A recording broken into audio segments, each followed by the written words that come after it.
ये आखिरी फ्लाइट के पहुंचने का संदेश आते ही मेरी आज की ड्यूटी खत्म हो जाएगी। क्या मैं अंदर आ सकता हूँ? अरे आओ आओ।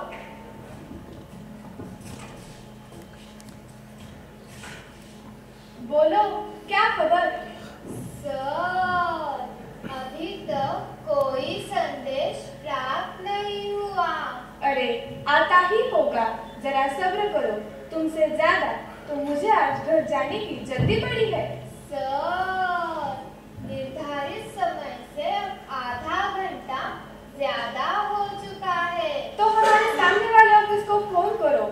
वो भी 2 बार कर चुका हूँ। तो फिर पायलट से संपर्क करो। नहीं सर, पायलट से भी कुछ भी संपर्क नहीं हो रहा है। न हमारा ऑकी टॉकी संपर्क कर रहा है, न उसका मोबाइल।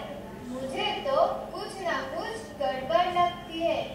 कहीं अपना हवाई जहाज हाईजैक तो नहीं किया होगा ना? पागल हो क्या? वह नहीं कहीं रुकने वाला था, सीधा इस हवाई तल से हवाई अड्डे पर पहुंचने वाला था। और यहाँ तो सब ठीक ठाक था। और हाईजैक कौन करेगा?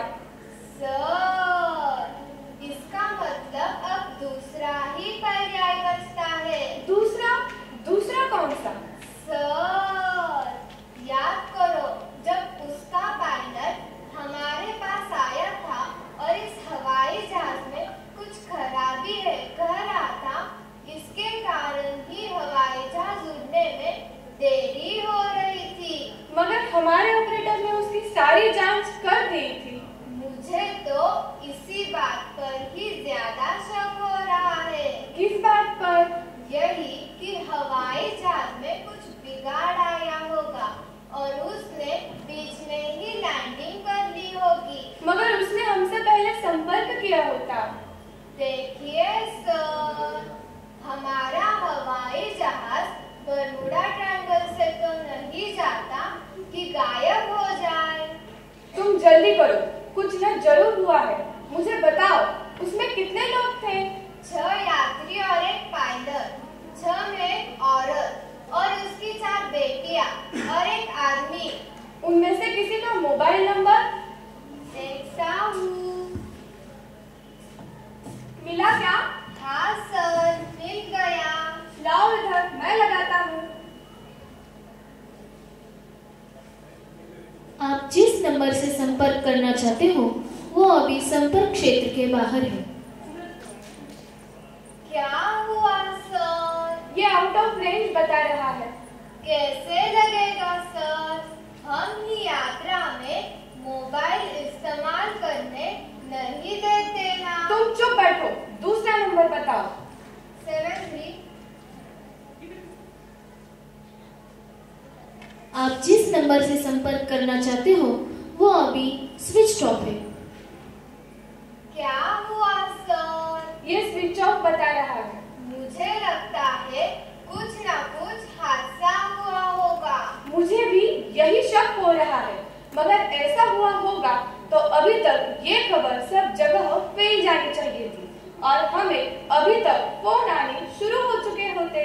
खबर तभी फैलेगी जब किसी को पता चलेगा और फोन भी सिर्फ 2 ही आ सकते हैं, एक उस औरत का या फिर उस औरत के घर वालों का, वो भी हमें नहीं दूसरे हवाई अड्डे पर। तुम कहना क्या चाहते हो?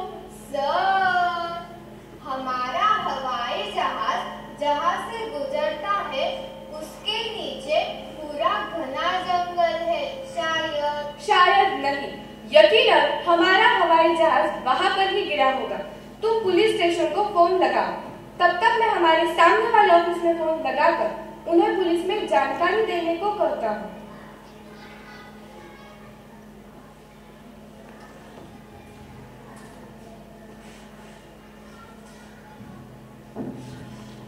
क्या हुआ?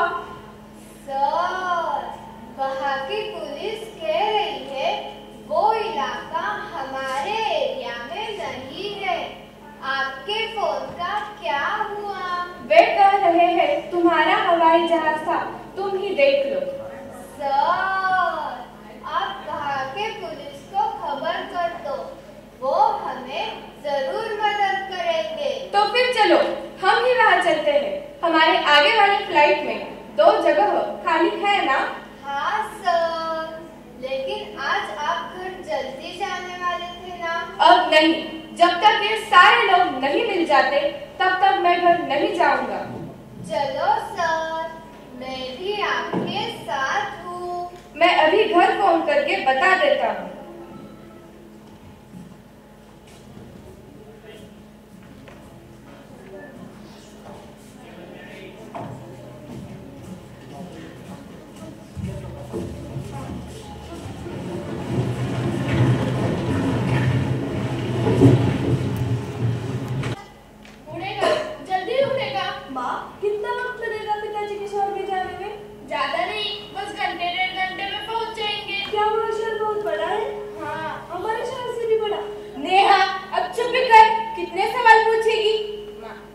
पिताजी ने हवाई जहाज की टिकटें निकाली, वरना पिछली बार हम जब रेल से गए थे तो 2-3 दिन लगे थे।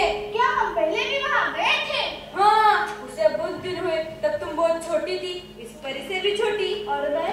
तुम भी छोटी थी, श्रुति से भी छोटी। अच्छा, इसलिए मुझे कुछ याद नहीं। ए लड़कियों, चुप बैठो, मुझे चैन से सोने दो। कल पूरी रात में सोया नहीं हूँ। चुप बैठो, घर जाते मैं आपके सारे सवाल का जवाब दूंगी।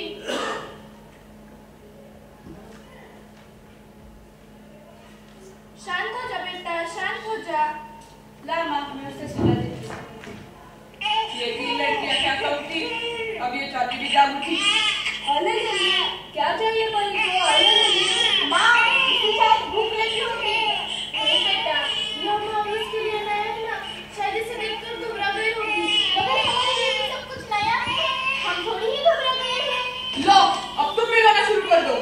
लगता है तुम सब ने मुझे सोने न देने का निश्चय किया है। मैं आखिरी बार कह रहा हूँ, चुप बैठो। लगता है अंकल की बात परी ने सुन ली। हाँ, ऐसा लगता है। माँ, यह हवाई जहाज इतना छोटा क्यों है और इसमें हम सिर्फ 6 लोग ही क्यों है? 6 नहीं, 7 है। 7वां कौन? अरे पगली, पायलट है ना, वो आगे बैठा है। नमस्कार देवी और सज्जनों, आपका इस हवाई अड्डे में स्वागत है। कृपया अपनी कुर्सी की पेटी बांधे रखें और विमान की पूरी तरह रुक जाने पर अपने स्थान पर बने रहें। ऊपरी सामान कक्ष खोलते समय सावधानी बरतें। आशा है कि आपकी यात्रा सुखद हो। हमारे साथ यात्रा करने के लिए धन्यवाद। 7 नहीं, अब 8 हो गए। नहीं बेटा, यह रिकॉर्डिंग होती है। चलो अपना अपना सीट बेल्ट बांध लो। माँ, अब हम बादलों में जाएंगे। हाँ। क्या इस खिड़की से बादल दिख रहे? मुझे ये खिड़की में नहीं, नहीं, तू घबरा जाओगी। चुप बैठो। नहीं लड़कियों, चुप बैठो, वरना अंकल डांटेंगे। डांटेंगे क्या? डांट रहे हैं। देखिए, मैं आपको हाथ जोड़ता हूँ, पर मुझे सोने दो। कल पूरी रात आप सोए नहीं, मालूम है। देखिए भाई साहब, लड़कियां पहली बार हवाई जहाज में बैठी है तो उत्सुकता के कारण सवाल पूछ रही है। मगर मेरी नींद क्यों खराब कर रही है? माँ, पिताजी को अगली बार बड़े हवाई जहाज की टिकट निकाल लेने को बोलना। हाँ, बोल दूंगी, मगर अब शांत बैठो। माँ, भूख लगी है, कुछ खाने को तो दो ना। ये लो, ये वेपर्स खाओ, पर चुप बैठो। लगता है अंकल ने बहुत सी खाने की चीजें साथ ले ली है। लो, तुम भी खाओ, पर प्लीज मुझे सोने दो। कल हाँ, पूरी रात आप सोए नहीं।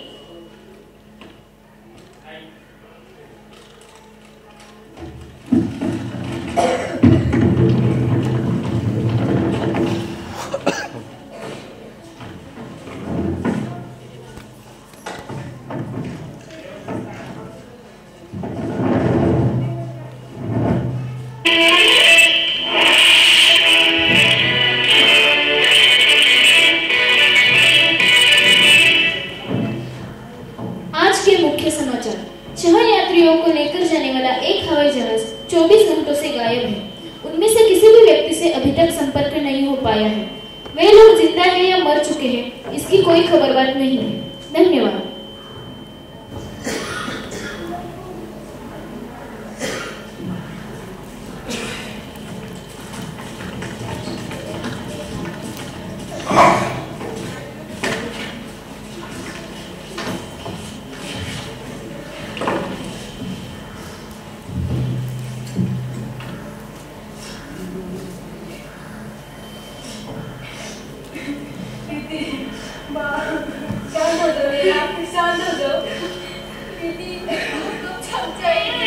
नहीं बेटा, वो कभी नहीं जाग पाएगी।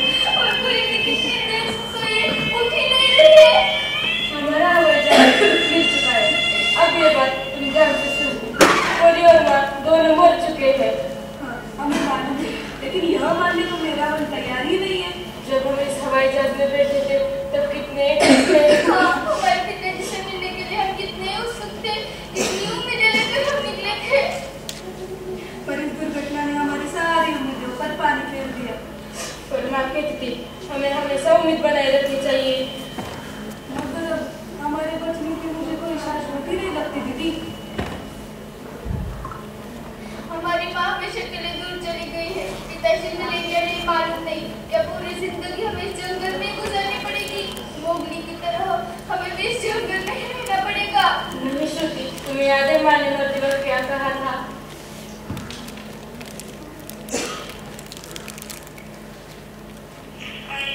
अपना ख्याल रखना।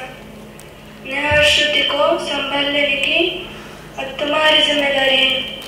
अपनी उम्मीद कभी मत खोने देना। तुम्हें बचाने के लिए जरूर कोई ना कोई आएगा। कोई ना आए तो खुद रास्ता ढूंढना। तुम यहाँ से निकल पड़ो।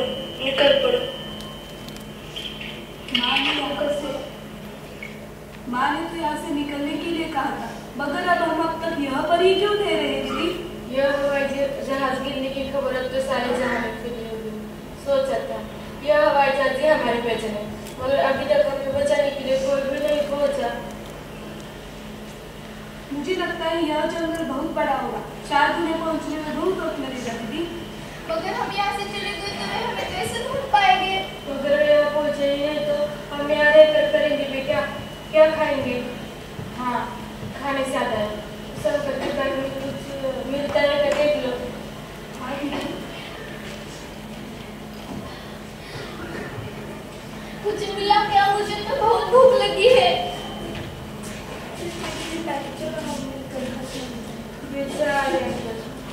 बार मुझे सोने दो कह रहे थे, अब हमेशा के लिए सो गए। न माँ बच पाई, ना निकल, न परी, न पायलट। बचे तो सिर्फ हम तीनों लड़कियाँ। पता नहीं इस घने जंगल में बिना खाने पीने के कितने दिन जिंदा रह पाएंगे। तुम चिंता मत करो नेहा, जल्दी हमें बचाने के लिए जरूर कोई ना कोई आएगा और हमारे पिताजी भी खामोश नहीं बैठेंगे। दीदी, हम मर चुके हैं। मेरे ससुर और उन्होंने हमें खोजना ही बंद कर दिया तो? नहीं, ऐसा नहीं होगा। हमारी लाशें हम जिंदा मिले तक पुलिस की खोज जारी रहती है। चलो यहाँ से निकलते हैं। मगर इतने बड़े जंगल में हम जाएंगे कहाँ? हमें तो कुछ भी मालूम नहीं है। इधर जाएं या उधर जाएं, और चलते चलते हम और घने जंगल के अंदर चले गए तो? हाँ, ये बात भी सही है, मगर अब हम यहाँ ज्यादा वक्त नहीं रुक सकते। थोड़ी ही देर में यहाँ बदबू आनी शुरू हो जाएगी। हमें कहीं ना कहीं तो जाना ही पड़ेगा। बेचारी माँ, हम इसका अंत्य संस्कार भी नहीं कर पाए। हम तीनों जिंदा हैं, रास्ता ढूंढ रहे हैं। ऐसी चिट्ठियाँ लिख कर जाए तो? हाँ, बिल्कुल सही बात की। और हम जिस दिशा की ओर जा रहे हैं उस दिशा की ओर कुछ चिन्ह भी करते हैं। बाय बाय माँ।